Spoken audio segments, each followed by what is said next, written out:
With the same old Lions narrative seemingly already cast, Motor City Dan Campbell and company had a statement to make Saturday night against the Denver Broncos in primetime at Ford Field. Could the Lions stop the red-hot Denver Broncos led by Sean Payton and a resurgent Russell Wilson? Would Motor City Dan Campbell and company do one thing that no one has yet to do this season in the NFL, and that is remain unbeaten in primetime games? Would we get primetime Jared Goff, or would we get the turnover-happy Jared Goff? Could the Lions defense somehow correct everything in 6 days after a dismal performance Week 14 against the Chicago Bears? Would Russ Wilson and company light up our secondary, or could we patch it together with an emerging Ifeatu Melifonwu taking over at the strong safety position for Tracy Walker? The media had turned their backs on the Lions, giving us little to no coverage. The betting odds were turning against us and no longer in our favor. But seemingly out of nowhere, the Detroit Lions emerge victorious, going 4-0 in primetime, and doing so in a beautiful fashion, dropping 42. That's 42 points on one of the league's top defenses. Jared Goff kept it cool, calm, clean, and collected all day, remaining primetime Jared Goff, going for almost 300 yards and 5 touchdowns, including 3 to our rookie sensation tight end, Sam Laporta, also making Detroit Lions history, becoming the first rookie wide receiver or tight end to catch 9 touchdown passes in his rookie year. Guys, things couldn't have gone better for us in all aspects of the game. Did we get an early Christmas present? Is this a sign of things to come? Are we turning it all on at the exact right time, going from December into January to make a sick playoff push? Not only is the division title within our grasp, you guys, but we could have an early playoff berth with Seattle losing Monday night to Philadelphia. So, in case you haven't put it together, this is the Hat and Beard Show, where we talk about the Detroit Lions, and I'm Hat and Beard. I'm here to say the quiet part out loud. Without any further ado, let's get into it, fellas. Okay, let's go.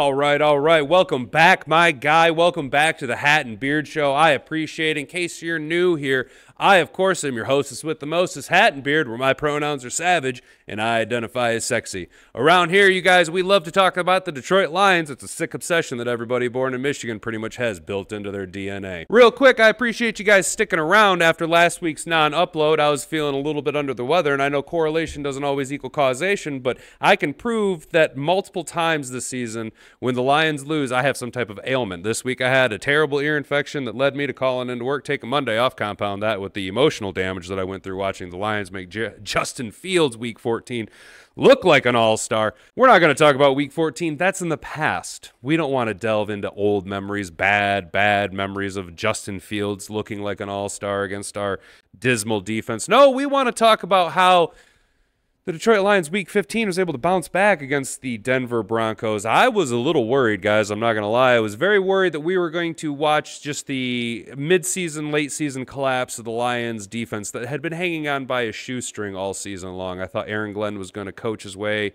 right out of a job and was going to make Russ Wilson look like Russ Wilson of years past, but that wasn't the case, you guys. That wasn't the case. Instead, the narrative is going to start to be built around primetime Jared Goff and how the Lions after dark seem to be a rip-roaring, rock and rollin' machine that nobody's going to want to tangle with, because every time in primetime now we seem to go off. Our rookies turn out. Jahmyr Gibbs goes off. Sam Laporta looks fantastic, both in this game against Denver and the Monday night game against the Raiders. Both guys look sensational. You really have to appreciate how our players are able to turn out when the lights are biggest and the whole world is watching. That's a good indicator of a strong team, both through their coaching, getting them ready to handle these moments, as well as veteran leaders on the team who are able to handle the pressure like a Jared Goff, Anzalone, even a CJ who, as I've told you before, you guys, it's looking like he might be back sooner rather than later, guys. That would be a huge boon, because our secondary, although shaky for the last couple weeks, looked solid, not great, but solid against the Broncos. I like to see Ifeatu Melifonwu the last couple weeks, you guys, Can we just talk? Let's just talk about the defense. Let's just talk about the defense real quick, because our defense was the most outstanding thing. Our whole team played complimentary football, but let's delve into talk about the defense real quick. Aaron Glenn and company have been able to reestablish the players' positional groups and understanding back to fundamentals what they need to be doing. What do I mean by that? You're seeing guys not out of position. You're seeing guys not trying to make plays, but let the plays come to them. If you notice, Aiden Hutchinson played great, but also played patient and was able to let the plays develop and come to him the way that he needed, okay? There was a couple of sensational stops made by I don't want to say young anymore because he's in his third year now, but Ife Melifonwu over the last couple weeks I've noticed has taken over the safety position for Tracy Walker. Now you guys know I've been kind of dogging Tracy Walker because although I do think he's a serviceable player and thought he would do okay in replacement of CJ Gardner-Johnson, the last few weeks, it's been rather evident that he's more of a run-stopping defender and is consistently out of position on pass coverage. So Ife Melifonwu has been given his chance, and boy, did he ever just excel. Talk about playing your balls off when the lights are brightest. Ife Melifonwu came in and played like a bat out of hell all night long against the Denver Broncos, whether it was in coverage on the run defense or coming on safety blitzes to disrupt big third down plays, making Russ Wilson throw uncontestable passes out of bounds. I'm very impressed with what Ife Melifonwu has been able to do in the past couple weeks when he's been given his opportunity. Our defensive line looked outstanding, and that's saying something considering Aleem McNeil has been inactive. Now, Bruce Irvin apparently was active. You've seen him out on the field for a few plays, able to get pressure. Josh Paschal, way to show up, dude. Josh Paschal not necessarily known for his pass rush ability, but more of a run defender. I would like to see Josh Paschal put on 20 to 25 pounds in the offseason and maybe move inside and play more of an interior rush edge instead of trying to run on the edge so much. He's obviously good at setting the edge and extending run plays, but again, pass rush. However, he was able to get home with a nice couple of pressures and a sack on Russ Wilson. I was very impressed to see Josh Paschal really turn it on when he absolutely needed to. Again, the opportunity has been there all season for him. Now, he has had some nagging injuries from his dating back to his rookie year, but he is able to now slowly integrate himself into the defense. Has been playing great. As well as, let's talk about the number one guy who showed up biggest and brightest, and that was Isaiah Buggs, you guys. Isaiah Buggs has had some issues all season long. He's been active. He's been inactive. You know, Dan Campbell's kind of had to challenge the guy.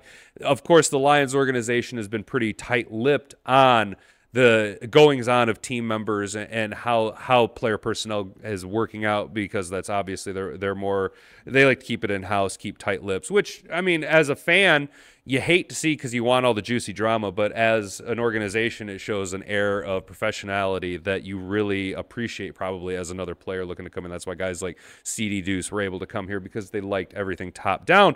But Isaiah Buggs hasn't necessarily been given his opportunities. He's had them taken away from him because he either has been not performing well or having player personnel or a personal issue with the team, whatever reason. But with Aleem McNeil going down to IR and Tyson Alualu not being ready to go yet off of the street and still playing, repping out on the practice squad, you had to have someone step up, whether it be Broderick Martin, our third-round pick, or Benito Jones, who's actually been playing relatively well, or Bohanna, who has been playing solid. But when we needed it most, who showed up in prime time? Isaiah Buggs. Isaiah Buggs has a lot of upside. His ceiling and floor are such a drastic variance between the two. However, he was able to come in with the fumble recovery. Now, early on when we had that fumble recovery, I was watching that play. And I was like, yeah, we got him. And then as soon as Buggs picked up the ball, my exact words were, the wrong guy to get the ball. He ain't gonna house it. I was glad to see him hang on to it, though, and talk about a splash play that really helped dictate the flow of the game, because offensively, we were struggling early on. Our first three series, we punted on our first three series. And if you guys look at it, we didn't score until the second quarter of the game, and a lot of pressure was put on our defense. So I have to give kudos where kudos is due. Aaron Glenn, you coordinated a great game. You knew exactly what you needed to do, and you were able to reach these players in the week between Chicago and the Denver game. That's a 6-day span because we played on Sunday and then had to play on a Saturday, so you had a condensed week. Aaron Glenn was able to get his guys in position. I don't know if it's all him or if it's our position group coaches, Dre Bly, Calvin Shepard, those type of guys. Either way, whatever you guys did was great. That's exactly what we need, and at the exact right time. If our defense can use this game, if Khalil Dorsey and Vildor can use this game to springboard their performance and get a little bit more swag in their pants, okay? A little bit more swag with our defense is going to go a long way, and that's what I'm going to kind of talk about with our whole team, offensively and defensively. We need our swag back, and this game might have been exactly what we needed to get our swag back at the exact right time. You couldn't hit at a better time. Now, it could shape up well for us because Dallas just had their shit pushed in by the Buffalo Bills. So Seattle needs to lose to Philadelphia, which unfortunately gives Philly another win in the NFC, but that'll give us a secure lockdown in the playoff berth. And if we continue to trend the way we're going, we'll have at least one home game in the playoffs. That's really all you can ask for, you guys, because we'll talk about it at the end of the video here. We need to really refocus our attention on how far we've come and the fact that we're in a third year of a 4-year rebuild and that we're talking division titles and potential playoff rushes.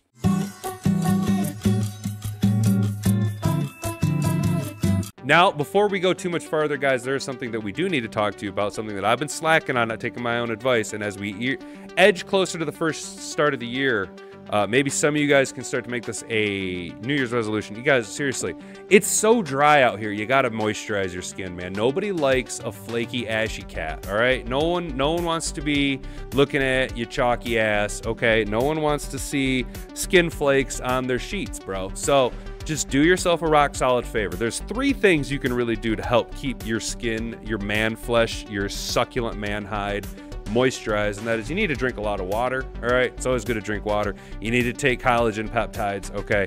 And you got to moisturize with lotion. Go into your old lady's cabinet there, bust out the lotion, because I'm sure you probably ain't got none. But hey, if you got some, if you don't, run down to the store, get yourself some non-scented man lotion, dude. Moisturize your skin. That's all I'm saying, guys, because it's the winter and it's going to be gross, and you don't want to be dealing with cracked, dry skin, guys. That's just gross. Also, if anybody wants to sponsor me, I will take sponsorship reads at any time, please. Thank you. Oh yeah, make sure to like, share, and subscribe to the video. That'd be great. Turn the bell notification on for me, if you don't mind. Thank you. Let's talk about the offense right now, and in the same vein of swagginess, how about primetime Jared Goff, huh? How about primetime Jared Goff coming in and just lighten it up? Now, there's a drastic difference between primetime Jared Goff and Sunday 1 o'clock Jared Goff, okay? Now, Sunday 1 o'clock Jared Goff can play great. Sunday 1 o'clock Jared Goff can win you games. Sunday 1 o'clock Jared Goff can also commit 7 turnovers in 4 weeks. Primetime Jared Goff. Primetime Jared Goff. Primetime Jared Goff throws for 5 touchdowns. Primetime Jared Goff distributes the rock. Primetime Jared Goff, I can extend on a $50 million a year contract, okay? The problem is that I don't have primetime Jared Goff sometimes out of prime time. I need Jared Goff to be swaggy and confident. I need Jared Goff to have primetime Jared Goff swag at the Sunday 1 o'clock games, because when Jared Goff is primetime Jared Goff, he throws 5 touchdowns and distributes the rock. When primetime Jared Goff and Big PP Ben Johnson coordinate a great passing attack, you see him go out and you go 5 straight pass plays and you target J-Mo 6 times in the first half. Did anybody notice that we came out with a game plan to get Jamison Williams involved? What is going on here? I'm telling you, there had to have been a situation where Big PP Ben Johnson, Antoine Randall, Motor City Dan Campbell, Mark Brunell, Jared Goff, Amon-Ra St. Brown all sat down with J-Mo and was like, listen, bro, you're healthy.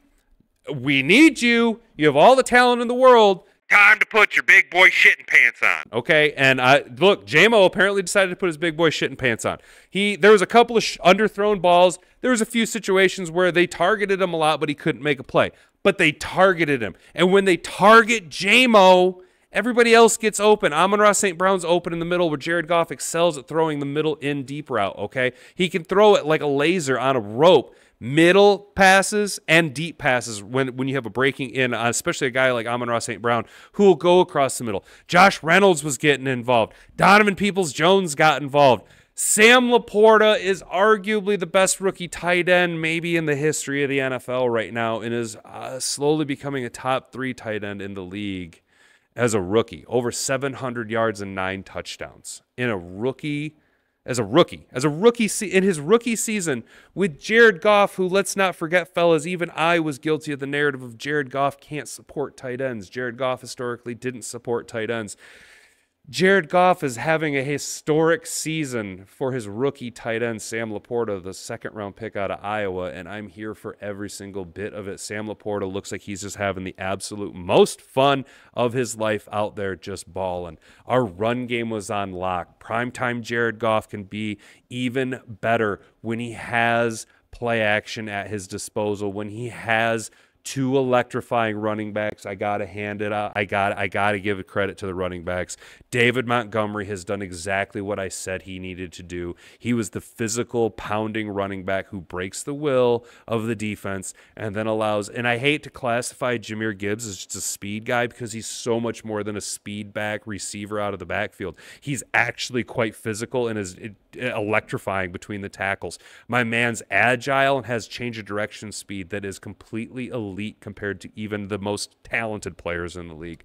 Our running backs are such a dominant two-headed attack that it makes Jared Goff's job easier and more accessible for him to be primetime Jared Goff.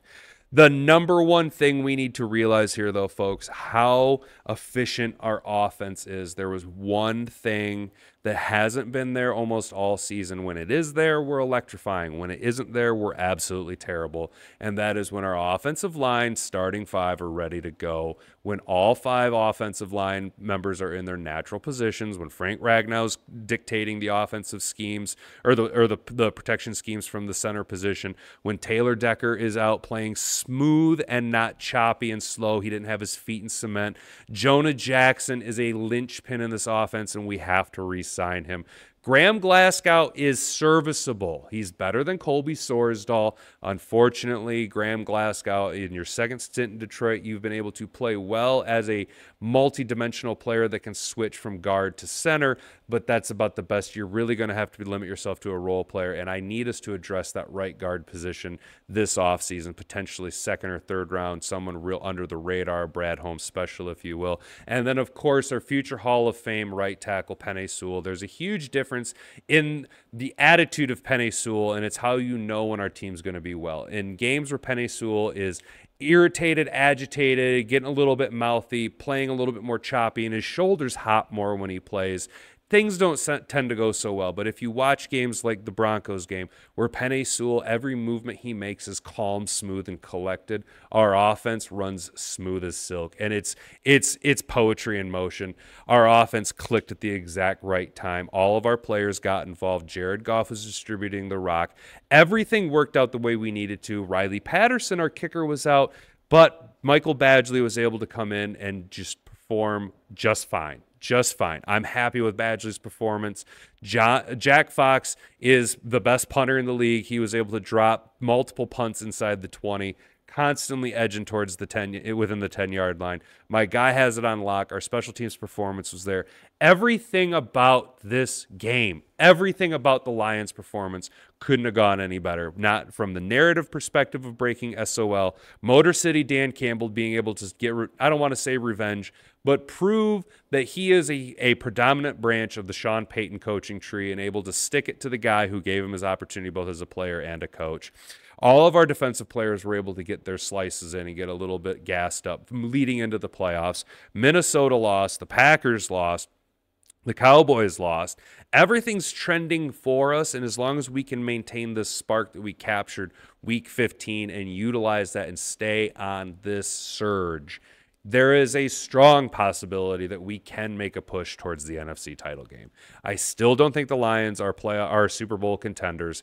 We can make pushes in the playoffs. We're a top-tiered NFC team, but not the cream of the crop. How our team's performance in the playoffs will be exactly how we play in 2 weeks at Dallas. Our measuring stick will be the Dallas Cowboys. We have Minnesota this week. I don't want to overlook Minnesota. That is shaping up to be a trap game.